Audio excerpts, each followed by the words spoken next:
Now, the two Russian mini-subs that performed a groundbreaking exploration of the Arctic seabed have returned safely to the surface. One of them planted a symbolic Russian flag on the ocean floor of the North Pole. It's the biggest ever Russian polar expedition, and it hopes to prove that the area, possibly rich in oil and gas, is part of Russia's territory.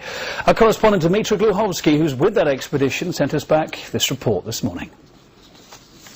The wait had been long and tense for the Submersibe to come up.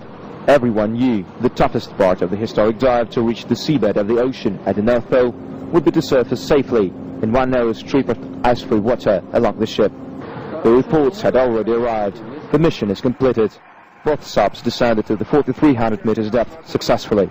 Down there, at the point of the true North Pole, they installed Russian state flag made of titanium, collected samples of oceanic ground and of sea life. These are unique shots made from inside. But the most difficult part still lies ahead. The first time Mir-1 tries to surface, it shows up too far from the ship. Second time, it comes up on the wrong side of it. Here it comes again, another desperate attempt to find the way out of this ice lid. There's a danger that the sub might collide with the ship right now. All the eyes are on it. Finally, it comes where it should have. Followed by a thick strip of oil, Mir had obviously hit an ice floe, or even the ship. Its outer hatch is open. A special assistance team hurries to it, and within minutes it's taken by crane to Academic Fedorov. They're safe home. Arthur Chilingarov comes first, waving Russian flag. He's followed by Mir's constructor, Anatoly Sagalevich. We were the first to reach the bottom of the North Pole. I don't think anybody will be able to reach it in the near future. But if they do, what they'll find is our Russian flag. Thank you all for the great support. Then, one more hour of nervous expectation, until Mir 2 surfaces successfully. Frederick Paulsen admits he had to leave some very thrilling moments. The first part of the trip went quite well, but the second part, both for us and for the other team, we lost contact with the ship.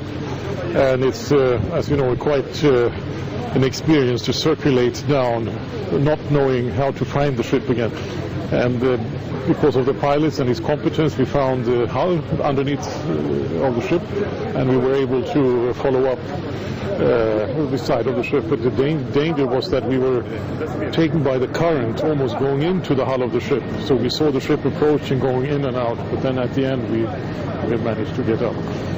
And Mike McDowell says their pilot, Alexander Chernayev, has just made a miracle.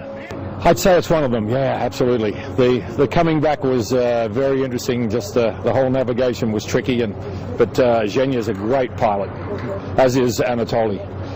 This is the best submersible team in the world, without doubt, and I've dived with them many times. They are number one. Champagne for the heroes, just like for the Formula One winners. But they've just made something much more impressive. Something never done before by any other human. And it's now when all the troubles are finally over and both crews are back home safely.